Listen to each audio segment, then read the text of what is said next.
Hi, it's Chris Watkin, and I'm with Simon Shinerock, who is an estate agent with 15 branches and has been given the title as one of the UK's most opinionated estate agents. Simon, talk to me about your distaste for on the market. Talk to me.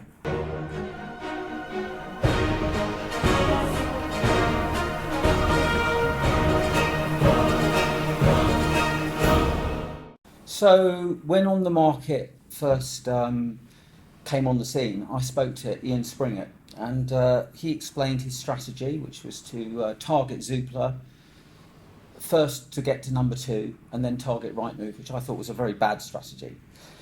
And he also talked about the one other portal rule, and I didn't think that was a good strategy either. And then there were a number of public meetings which were arranged, and I was invited to those public meetings. So was my financial director. But because I'd been quite outspoken, so I was opinionated, but there you go, about my opposition, particularly to the one other portal rule and particularly to targeting Zoopla, I thought they should target Rightmove. The result of that was basically that they refused us entry to the meeting. Okay.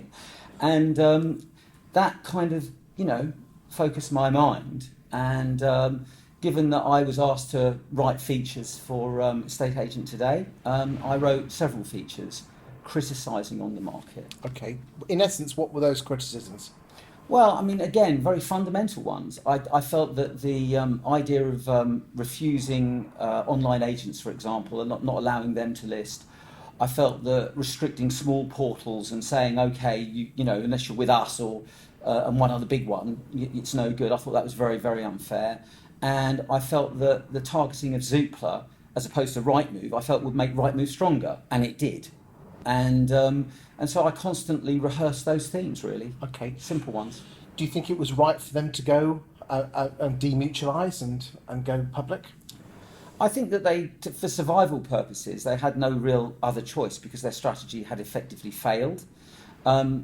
They have a number of things in their contract now, which I still feel are very unfortunate. I know Adam Walker relatively well, and he is involved in the sale of lettings businesses, and there are sales that don't go through because agents have signed contracts, which means that if a bigger company buys them, the bigger company is then bound into the contract.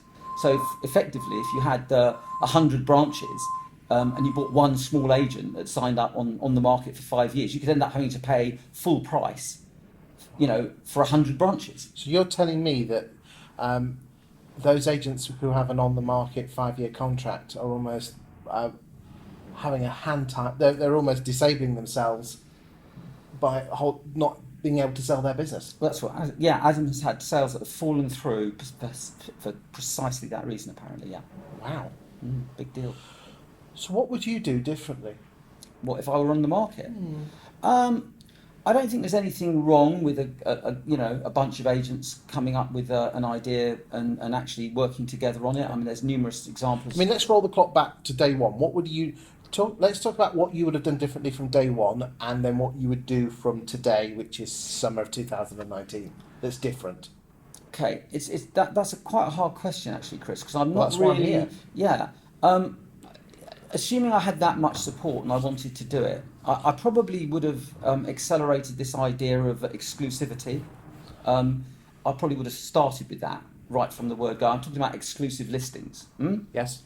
I may have done a feature for, I would have tried to be more innovative with the features that I was offering on the website, because there has to be a killer app for a website to really succeed, particularly Yes. when there are major players.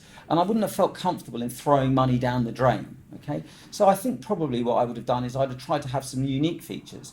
No one's, for example, offered an open market option that you can put onto an estate agent's website. Okay. So, for example, if we were with On the Market, but they actually allowed us to put on our website an open market feature that would keep people on our website, I can see that being of some value. I can also see possibly some advantage to allowing buyers to upload their particulars and make them semi-public, in a sort of mix-match process. Right. Yeah, I can see there's ways of it. I'm not listening. These are just thoughts. What do you think? I tell you where I think a lot of both big portals go wrong is the inability for people to be able to book viewings on the actual portal itself. Absolutely crucial.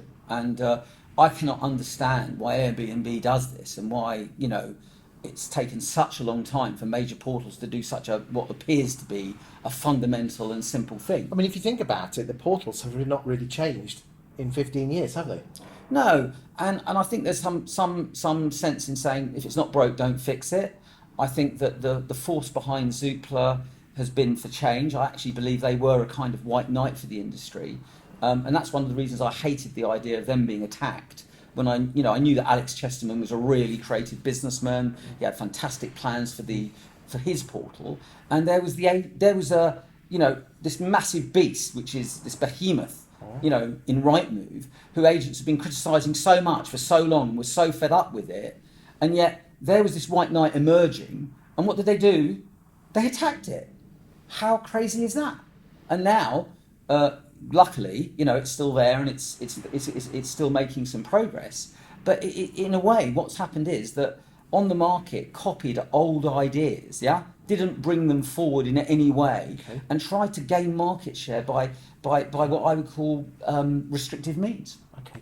So would you do anything else different from moving today onwards? Let's just say I give you the keys to On the Market. What would I do now? Well, I think they've, I think that I think the horse has bolted on the exclusivity thing. I don't think that's new anymore. I think that bookings online, as you suggested, is a great idea, but I think again that's got to be, there's an inevitability around that process.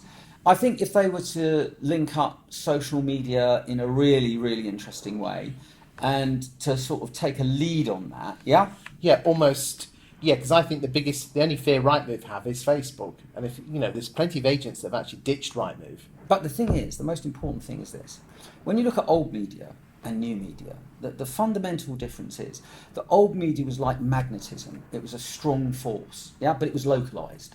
Whereas social media is a weak force like gravity; it's everywhere. Okay, but what we've lost in terms of the newspapers, for example, which was old media, is serendipity. Serendipity is where people buy when they weren't looking. It's the no-demand marketplace. It's that aspect of the hyper-local. Now that is where Rightmove is completely useless. Why? Because the millions of people that supposedly view don't help you if you're in Christchurch and you're only interested in those people that are looking for your area. And if most of the people in Christchurch aren't looking, but they are susceptible to cues in social media, the newspaper isn't going through the door anymore. People used to walk past the high street, see a property in the shop window, and then buy it. It was like a catalyst, wasn't it? It was like a catalyst. So every property I've ever bought has been as a result of serendipity. So my view is that actually Facebook and social media can bring and is bringing back the serendipity into the marketplace, and the agents who want to succeed now have got to figure out ways in which they can increase their penetration of that. And I think a portal that leads the way in that regard is going to offer some added value. Thank you, Sam.